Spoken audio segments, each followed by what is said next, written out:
29 апрелде таңғы саат 4:00 чамасында тажик аскерлери Кыргызстандын Баткен облусунун жай тургундарына курал менен кол салган. Атышуу күн бою жүрүп, тажик тарап оор согуштук техникаларды, курал жарактарды колдонгон. Бул учурда Тажикстандын баш каласы Душанбе шаарында жамааттык коопсуздук боюнча келишим уюмуна мүчө мамлекеттердин жыйыны өтүп жаткан. Ага Кыргызстандын коопсуздук кеңешинин катчысы Рыскелди Мусаев, коргоо министри катышкан. Бирок уюмга мүчө мамлекеттердин жыйынында чек арадагы кырдаал көтөрүлгөн эмес. Ошол жерде жүргөн биздин коопсуздук кызматынын катчысы, коргоо министри өзүнүн позициясын так кесе айтыш керек болчу. Бирден бир ошол жерден заявление жасап, макул эместигин айтып, колунан келсе күн тартибине киргизип, анан кийинки иш чараларын ошого жараша жасаш керек болчу да. Ошон үчүн мен ойлоп атам, кыргыз коомчулугунда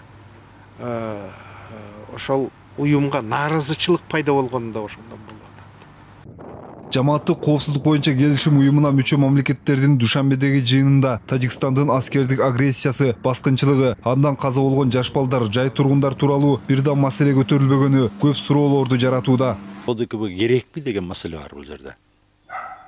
Отурушат Душанбеде, совещание болуп атат. А дегенде министр оборондар жолукту. Андан кийин эмелер келди. Тиги секретарь совет безопасности. Бирөө чыгып, бул деген болбойт, дегенге да жараган жок далар. Как будто так и должно быть. ОДКБнын туура айтасыз, ОДКБнын эки мүчөсү атышып атышат, кагышып бири-бири үйлөрдү өртөп атат.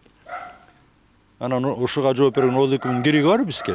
Жамааттык коопсуздук боюнча келишим уюмунун максаты мүчө өлкөлөрдүн аймактык экономикалык мейкиндигин сырткы аскердик саясий күчтөрдөн, террорчулардан коргоо жана табигый кырсыктар учурунда бири-бирине көмөк көрсөтүү. Аталган уюм ушул күнгө чейин бир дагы аскердик операцияга катышкан эмес. Тышкы иштер министринин мурдагы орун басары Аскар Бешимов билдиргендей, ЖКК буга чейин деле чек ара жана башка чатактарга кирише алган эмес. Бүгүнкү күндүн учурундагы бул өзүнүн уставдык милдеттемелерин аткарбаганы азыр ачыктан айкын болуп калды.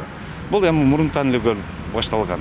2008-жылы Россия менен Грузия согуш болгондо, Нагорный Карабах, Приднестровье, ошол эле ар кандай окуялар болгондо бирөөсүнө деле ОДКБ аралашкан да жок.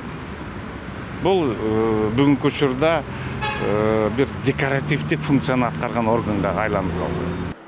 Жамааттык коопсуздук боюнча келишим уюму 1992-жылдын 15-майында түзүлүп, бирок 10 жылдан кийин ишмердүүлүгүн баштаган. Учурда курамында Россия, Тажикстан, Казакстан, Белоруссия, Армения жана Кыргызстан бар. Өзбекстан, Грузия, Азербайжан 1993-жылы аталган уюмдун катарына кошулуп, кийин кайра чыгып кеткен. Мунарбек Жоргомов, Адлет Марсбеков, 5-канал.